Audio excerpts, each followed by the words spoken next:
Welcome, focused learners, to today's explainer. Today, we're looking at some truly fascinating source material, a 3D animation that visualizes the microscopic mechanics of DNA replication inside a cell. But we aren't just here for the biology. We're also going to explore the massive digital phenomenon that has grown around it. By examining this highly specific scientific animation, we can uncover a much larger story about how knowledge spreads and just the sheer scale of human curiosity. Let's get started. Okay, let's dive into this. Have you ever stopped to wonder how we can possibly observe cellular mechanisms that are completely beyond the limits of human perception? I mean, we're talking about highly intricate physical processes occurring continuously at a microscopic molecular level. The human eye, even aided by standard optical lenses, can't just capture the real-time physical mechanics of genetics unfolding.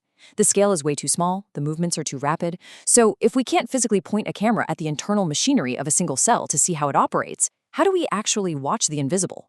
So the crucial point is how we bridge that vast gap between invisible biological data and human understanding. We rely on highly specialized mediums of translation. In the case of our source material today, that medium is 3D animation. Turning abstract mathematical and biological data into a concrete visual medium fundamentally changes how our brains process the information. The creators of this source material took reams of invisible microscopic data and translated it into a precise visual tool that shows exactly how DNA is copied within a cell. It takes mechanisms that are normally locked away in thick textbooks and makes them entirely concrete, dimensional, and visible. Part 1.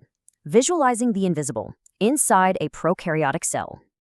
Our source material serves as a brilliant 3D window directly into this environment.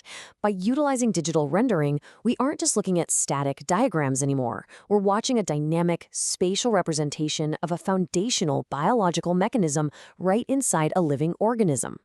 Seeing this in 3 dimensions completely alters our perspective. It forces us to view the cell not as a flat, theoretical concept, but as a bustling workspace where actual physical objects interact, bind, and separate. We're looking directly at the spatial architecture of life. Part 2. The DNA helix, the starting structure. The source material's description provides a vital clue for understanding the process, stating that the animation shows how both strands of the DNA helix are unzipped and copied. I want to draw your attention specifically to that word unzipped. Scientific jargon often has a tendency to alienate people, right? It creates this barrier of complex terminology. But by applying a relatable, everyday action like unzipping a jacket to a microscopic process, the creators instantly unlock understanding. It grounds a highly technical biological mechanism in a simple mechanical reality that our brains can immediately visualize. You absolutely do not need a degree in molecular biology to picture 2 intertwined tracks being pulled apart. Part 3. Unzipping and copying. The mechanism. Now, what's really interesting about this slide is the incredibly elegant, visually logical sequence it presents. Step 1 establishes the original DNA helix, a tightly wound, highly organized, and completely intact structure holding the genetic blueprint. Step 2 introduces the action. That pristine structure is literally unzipped, mechanically separating the 2 intertwined strands. You can almost feel the physical resistance as the bonds are broken. Finally, Step 3 completes the cycle. Those newly separated individual strands are immediately used as templates and copied. It's a remarkably efficient, sequential breakdown of the exact process described in our source material. Part 4. 2 identical molecules. The final result. Let's move to and see how this builds the transition from the beginning to the end of this biological narrative. We start with item 1, the single original DNA helix. And then after that unzipping and copying sequence, we arrive at item 2, 2 identical DNA molecules. 1 becomes 2. It's the foundational math of biology. Think about the sheer elegance of this outcome. From a singular, tightly bound code, an exact replica is manufactured through a seamless physical process.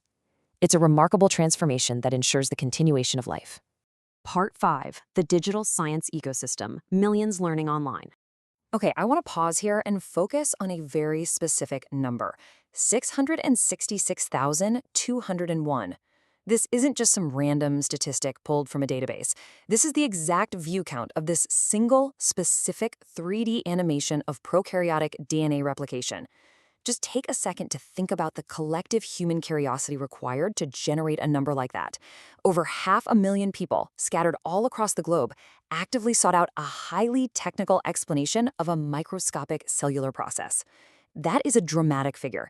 It reveals the hidden scale of intellectual curiosity thriving right now in the digital world. What adds a fascinating layer of irony to this widespread engagement is the specific origin point of the animation.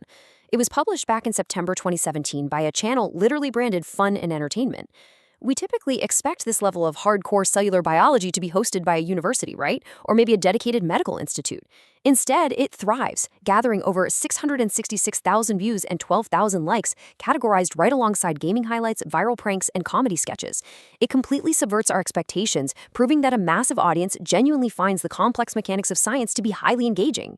And this one animation, with its 500,000 views, is merely a single node in a sprawling educational network. If we look at the source material's recommended content, the ecosystem surrounding our prokaryotic cell video, we discover a massive digital renaissance in science education. We're talking about channels commanding immense audiences. Oxford Academic pulling hundreds of thousands of views, Veritasium and TED-Ed drawing millions, Weehee Movies generating nearly 7 million views for their science art, Ninja Nerd and Nucleus Biology capturing huge, dedicated followings. We are witnessing a fundamental shift in how complex information is distributed globally. And this brilliantly illustrates the staggering demand when we isolate the data and stack these specific DNA replication videos side by side. Ninja Nerd's Cell Biology Deep Dive sits at an incredible 1.7 million views. Oxford Academic's Replication Explainer has reached 572,000 curious minds. Nucleus Biology's Overview commands another 529,000. We are looking at a combined audience of millions. Millions of people independently deciding to spend their free time deciphering the invisible machinery of life. It completely shatters the myth that rigorous science is too niche for general audience. This brings us to a conceptual realization that perfectly bridges the two halves of our explainer today. Inside the microscopic, confined space of a prokaryotic cell, a single strand of DNA physically unzips and replicates to ensure the survival and expansion of life. Now look at the macroscopic scale of the internet. The exact same foundational mechanism is taking place with human knowledge. The internet acts like a giant, interconnected cell. Scientific understanding replicates and spreads across this massive digital ecosystem, branching out from one channel to the next, multiplying its impact. The replication of life mirrors the replication of learning. The resources required to make the invisible visible are no longer locked away in specialized labs. They are replicating and thriving right at our fingertips. This massive ecosystem of knowledge proves that learning about the microscopic engines of life is a deeply captivating pursuit for millions of us. So I leave you with this. What invisible cellular process will you explore next in this vast digital ecosystem? Thank you so much for joining me for this explainer. Keep your curiosity alive and keep learning.